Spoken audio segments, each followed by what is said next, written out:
I was paid $200 to finish this game, and it still didn't give me the drive to push through it. Saints Row is still easily the worst game to have come out in 2022, but that's not saying much because there wasn't really much competition in that department. In fact, Saints Row 2022 is so bad that it made the company that made the game go under and have to merge with another company. Nice job, fellas. Takes genuine skill to make something this offensively bad. Although, big surprise, Saints Row does actually have some redeeming factors, but we will get to them later. Anyway, let's talk about the rest of this stanky ass piece of media.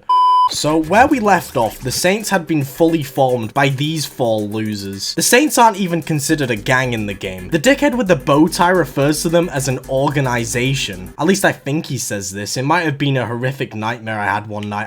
I can't tell anymore when it comes to this game. I mean, even if I am wrong, it's not like you'll play the game yourself to check. A lot of the missions right after forming the Saints are just filler crap missions relating to the other gangs, which each character was associated with. Not only are the missions boring, but we are treated to some absolutely abhorrent cutscenes that genuinely make me cringe with how much the writers made us want to care about these twats. I drove that car all the way here from Guadalajara. Don't care. It felt like I was keeping part of them with me. Still don't care. I promised her I'd take care of that car. I don't care. I don't. I'm gonna fuck with his.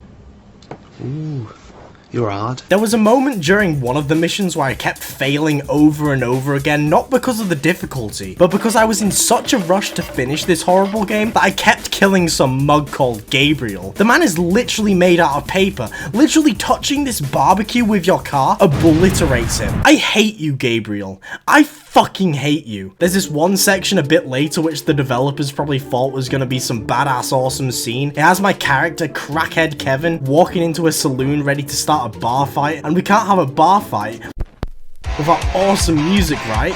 Well, I had music disabled and this scene was so awkward, it was unironically the funniest thing in the game.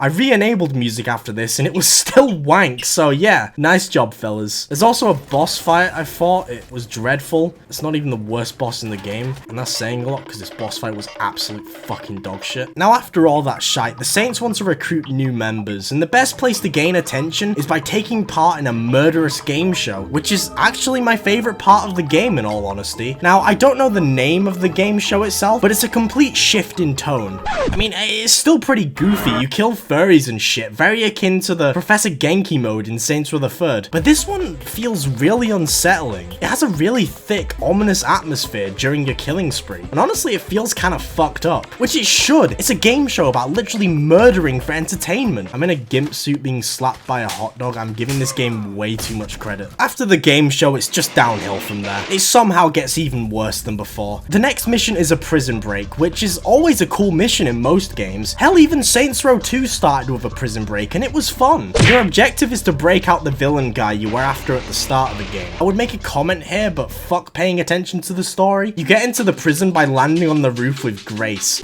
and sneak your way in dressed in your old uniform with quite possibly the most mundane stealth section I have ever played. You have to walk slowly past guards as this bar fills up, and once it's full, that's a mission fail. Go fuck yourself. And yeah, it's really as bad as it sounds. After all that shit, once you get the guy out of his containment cell thing, it just becomes your standard Saints Row mission, shooting bullet sponges and hating your life choices. They just wouldn't have it any other way. You escape the prison in a vehicle by ramping off the roof, and yeah, that's the prison break mission. Then there's some more filler shit about you being wanted on an app that was originally a dating app, but now it's a bounty app to murder people.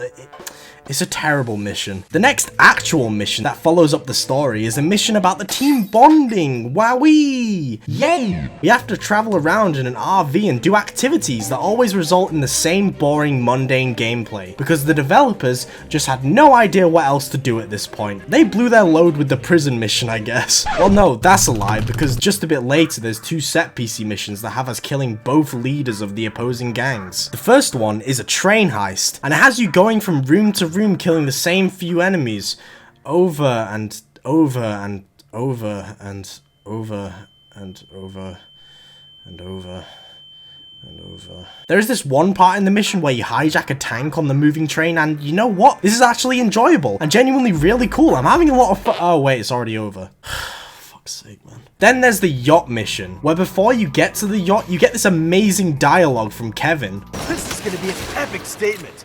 That yacht's guarded AF. Dude, did you just say AF? Yeah, it's an abbreviation. First, we fucking swear all the time. Second, it's only an abbreviation when texting. AF, as fuck, same number of syllables. Okay, fine. This is gonna be an epic statement because that yacht is guarded as fuck. I just want to end it all. Please, just let me end this. Once you get onto the yacht, guess what? It's the exact same as before. You shoot spongy enemies, blah, blah, blah. Oh, wow, the bosses have appeared. Let's take them out. Oh, the yacht's exploding. Let's run straight through the exploding yacht rather than jumping off into the water. You know what? I'm not even going to question it at this point. Then after all that, we storm the big bad Marshall Industry building and we encounter one of the worst boss fights ever made. You have to wait for this fella's guns to overheat before you're able to do any form of damage to the twat, and it takes so fucking long for those stupid things to overheat to shoot the weak spot. I'm at my breaking point. I can't handle it anymore. I finished the mission and killed Le Big Bad or whatever and spawned on top of the huge building. At this point, I stared into the environment of the game and thought, why am I punishing myself? Why am I doing all of this for $200? I should have asked for so much more. Then I got permission to stop playing there and then from the guy who gave me the money. So the canon ending is the boss jumped off the building and died. And all of the other saints died because the boss wasn't there to protect them. And everyone lived happily ever after. Fuck this game.